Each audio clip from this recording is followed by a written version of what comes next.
Hey ladies, it's Mary and I am super excited that you're here on this 30-day challenge with me because I need some accountability. So I've got some things that I want to achieve this month. I want to get my exercise regime down. I want to learn a new Polish word every day.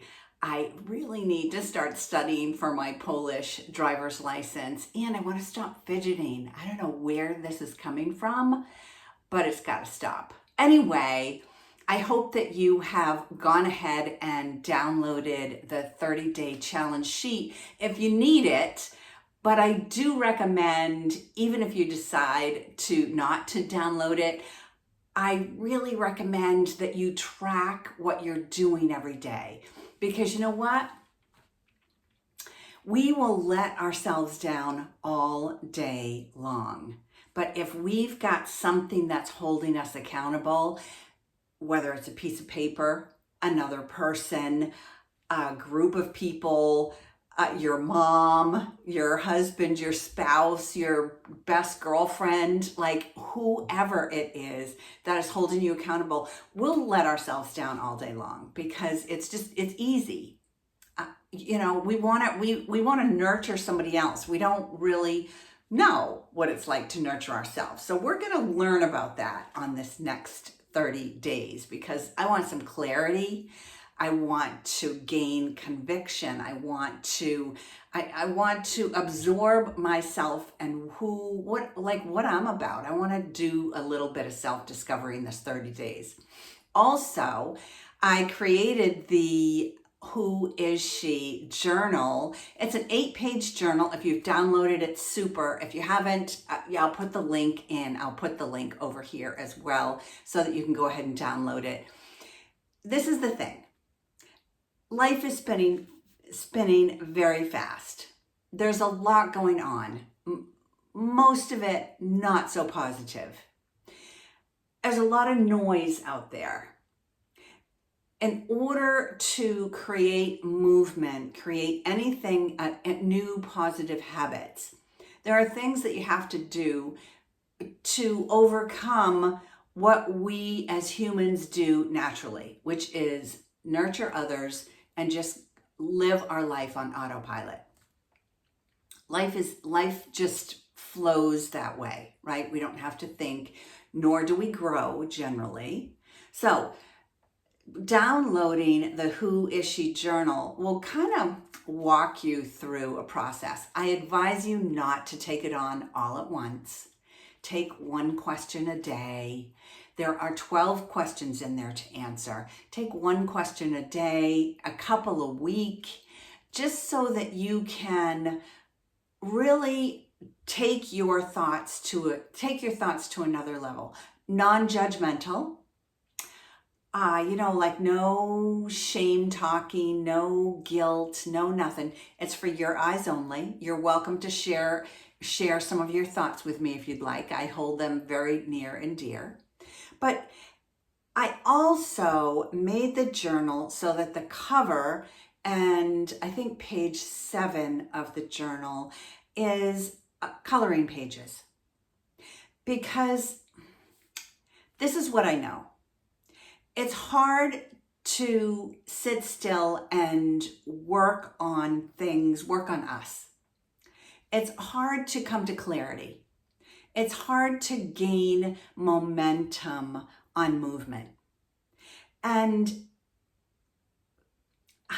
if I'm not going to be there right with you in a coaching position, then I wanted you to be able to get to a place where you could quiet your mind. And again, the cover and the page 7 are not meant to be done all in one sitting. It's a place for you to almost doodle and see progress.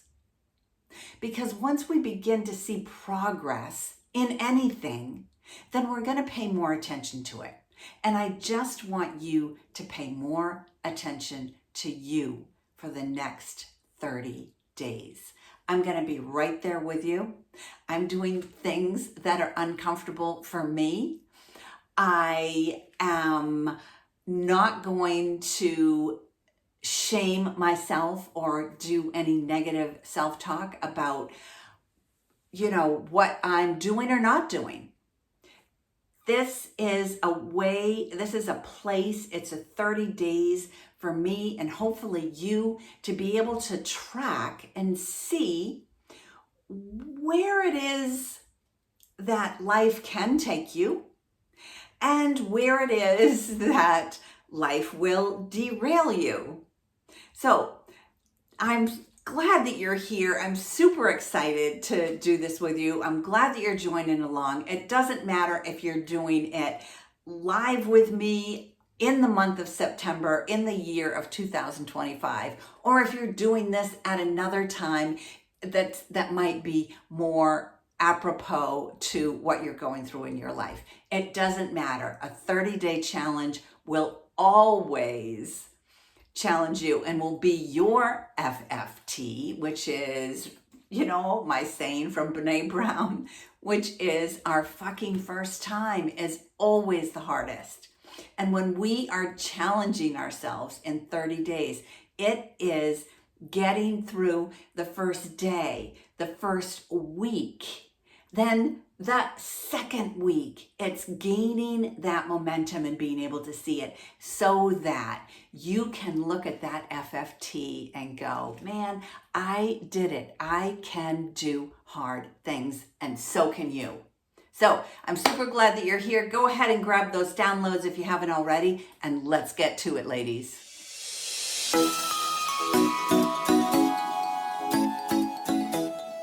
Ladies, let's get into this.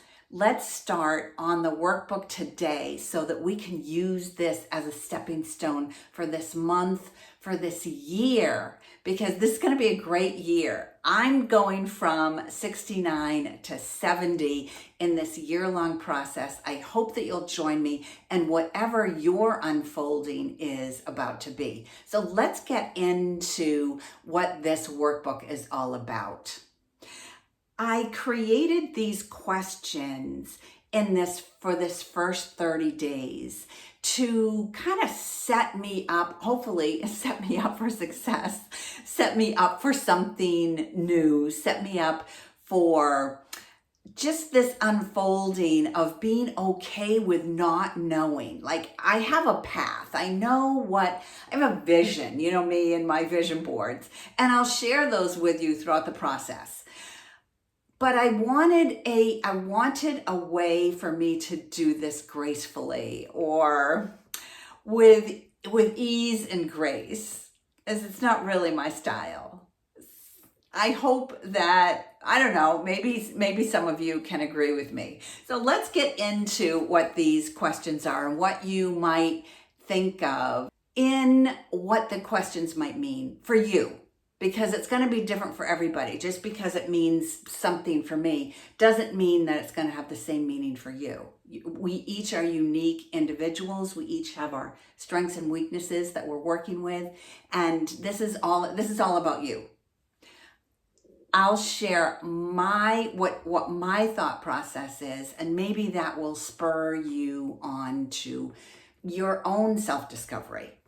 So the first question is, what excites me most about the woman that I am becoming? The question didn't say that I know who I'm becoming. I kind of want it to be a surprise. I know I have a vision. I have a vision of what I want to look like strong, fit, healthy, confident.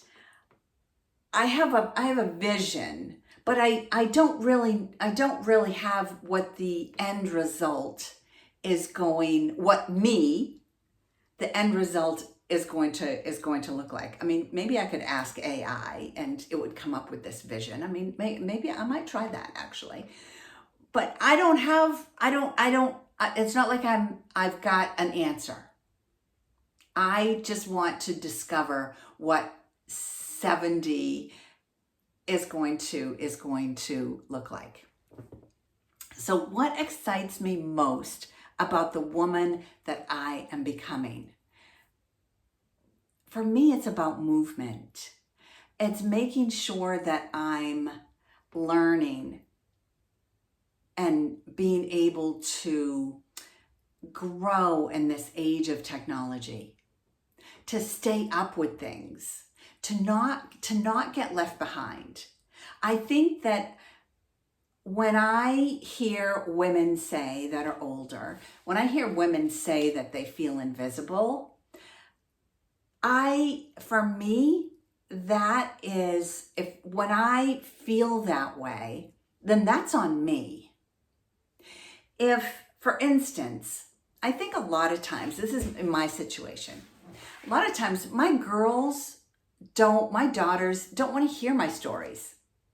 However, some other 40 and 50-year-olds do. So I think that you have to find your tribe or those people that you can impact, wherever that might be, so that you too are becoming, that you are always unfolding into this next best version. So what excites you most about this process? Maybe it's scary. I don't know. Whatever it is for you, write it down. And it doesn't have to be anything lengthy, because actually at the end of 30 days, you might want to go and revisit all of these questions again, because you'll be able to add some things, take away others, but you'll be able to see a process of you growing, especially over the next 12 months. Question number 2. What am I ready to leave behind? What am I ready to leave behind as I step into this new version of myself? That doesn't mean nowhere in there did I say that you have to sacrifice anything.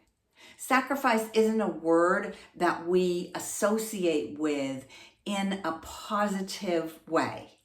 So I'm not talking about sacrificing, giving up anything. I'm talking about what old story can you leave behind?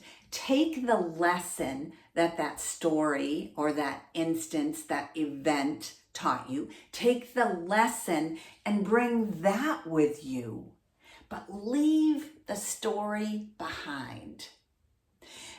The stories don't serve a purpose to us anymore unless we have gleaned something from it. What is it that you have gleaned from something that happened to you that you are going to bring forth and leave the rest behind?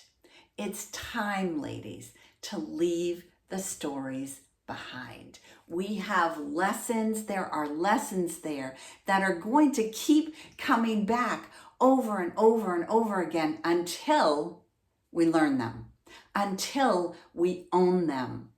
Now is the time. What are you going to leave behind? Number 3, where in my life do I crave more courage and understanding? Everywhere. Where in my life do I crave more courage and understanding? Stepping into this, is it midlife? In your late 60s and 70s? Is that still midlife? Am I in my golden years? Am I one of the golden girls? Is it a silver streak? Like, I don't even know what I'm called anymore. So what courage, what am I craving to get out of this? What does that look like to, at this stage in my life, to say that I want more understanding of me, of seeing where I've been, the experiences that I've had, the careers that I've had, the relationships, in my instance, the relationships that I've had. What understanding can I get from those? And kind of, like, make myself feel feel good. Like I'm here. It could have turned out a lot worse. I'm here, and so are you. Where is it that you crave courage and understanding? Question number 4. What do I want my health? What do I want my health, energy, and vitality to look like in the next year?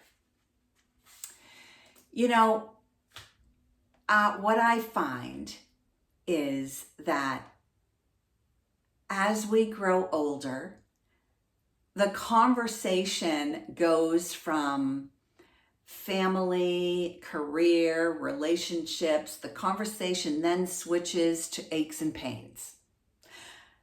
What the doctor said, what drugs I'm on, how I'm not able to do athletically what I had in the past, my aches and my pains, surgeries, hospital stays.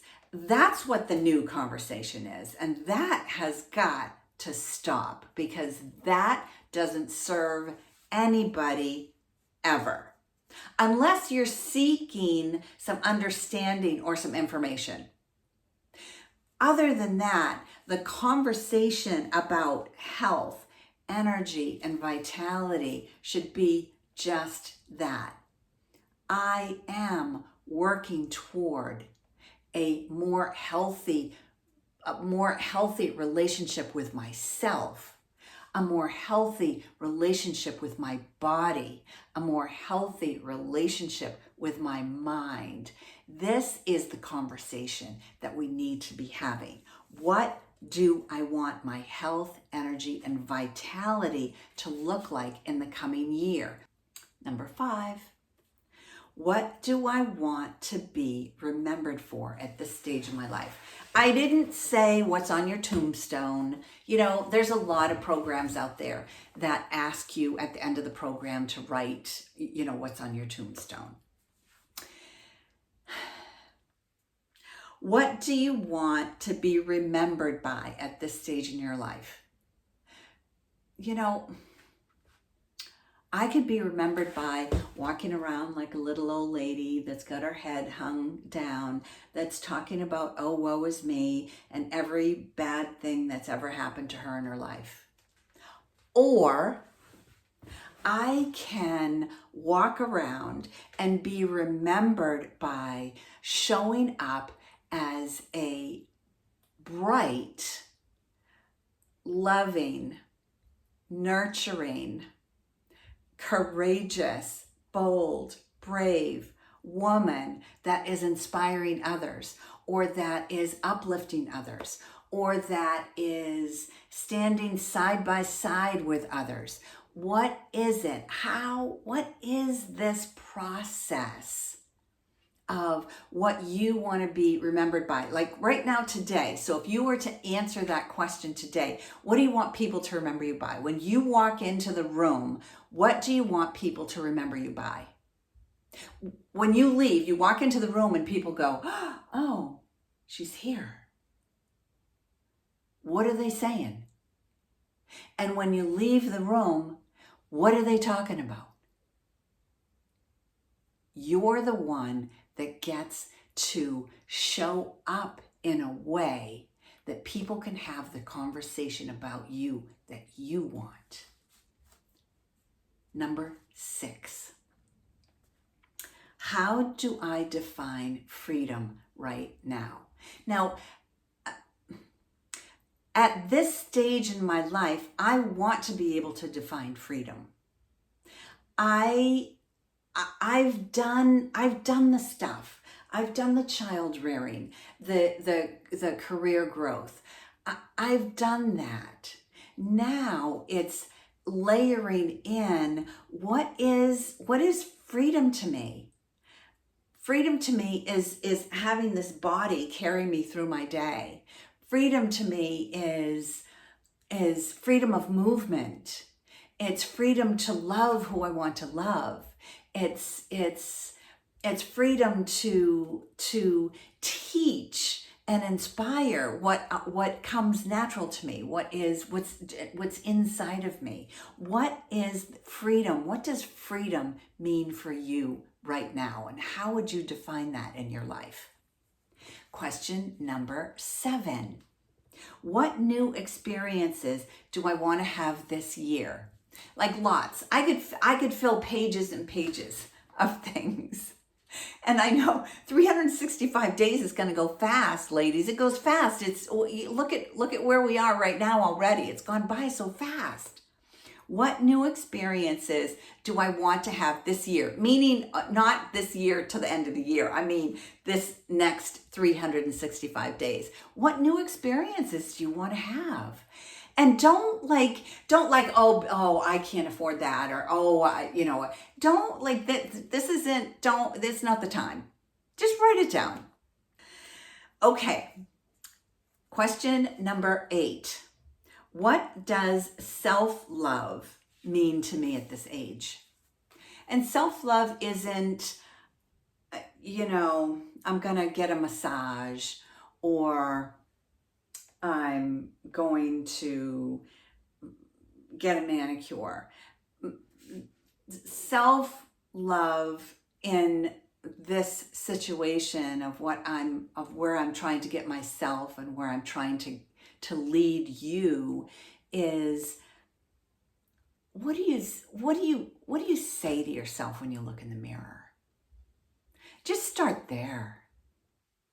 Just go there. Just go stand in the mirror. Go do it several times a day until you feel comfortable with it, until you feel comfortable accepting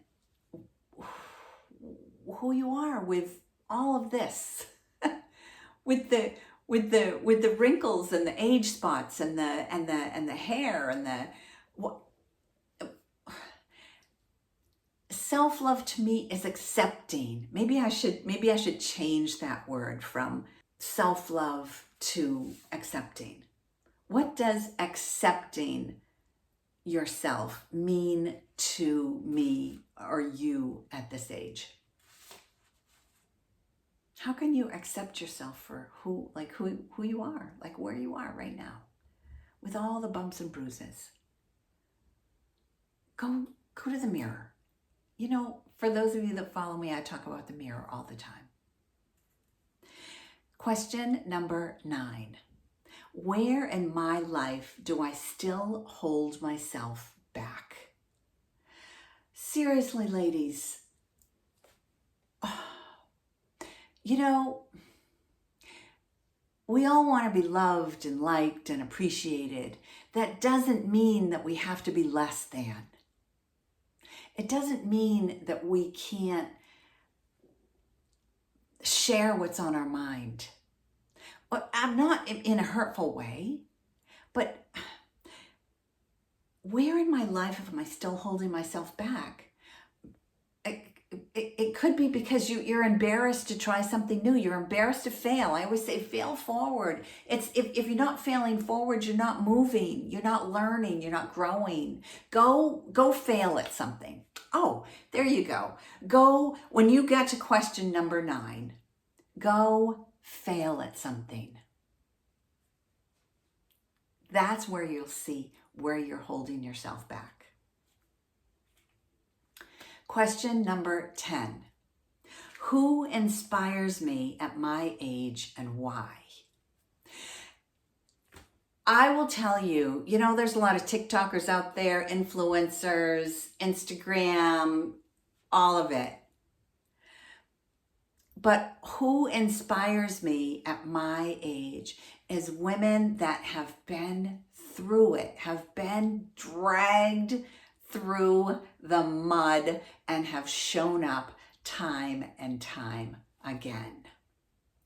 Who inspires me at my age? And put those women, because throughout this year, I want you to work on a vision board. Every month this is a layering process of a whole new kind of vision board that you've never done before, that I have never done before. So throughout this process is gather those images of who inspires you.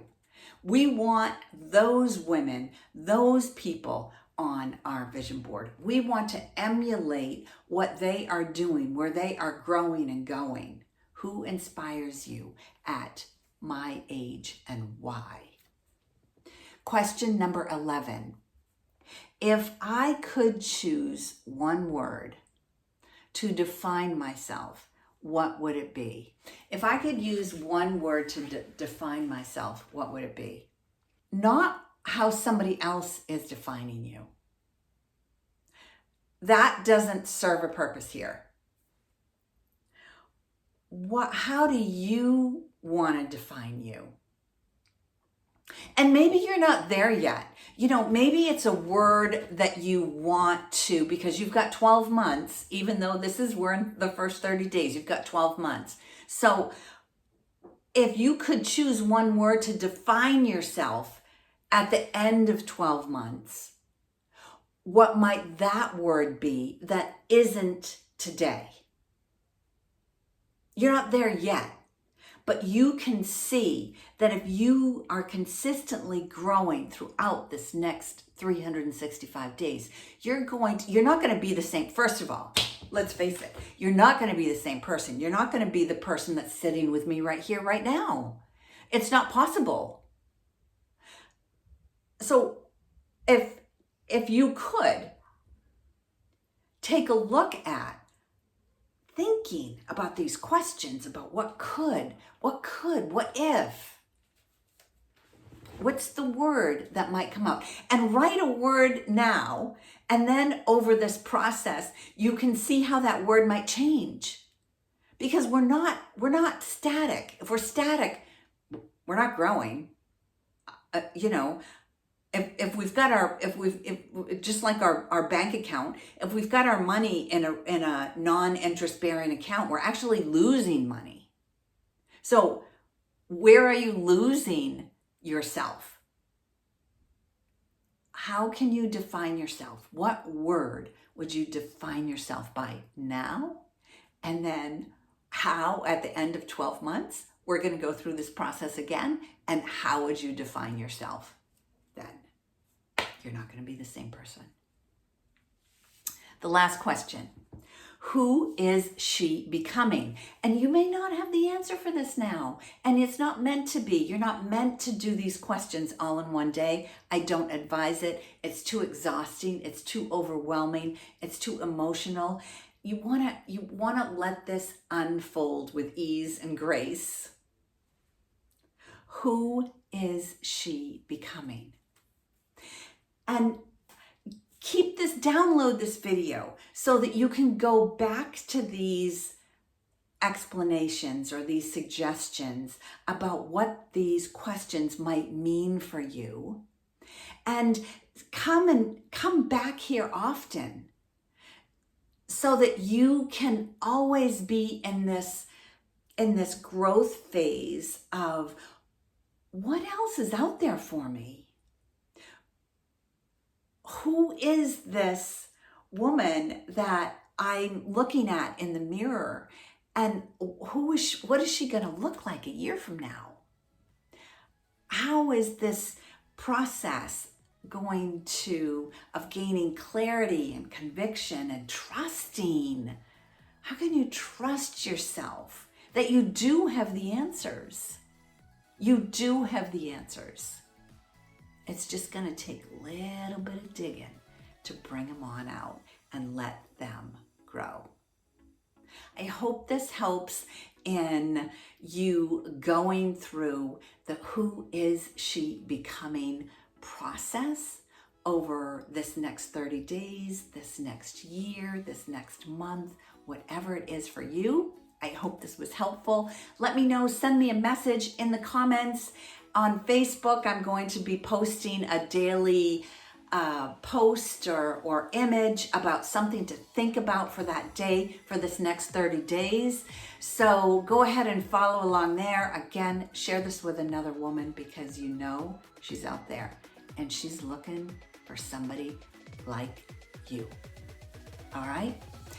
Keep me in the loop of what's happening with you. Send me what you are going to commit to for the next 30 days so that I can be your cheerleader. Ciao for now.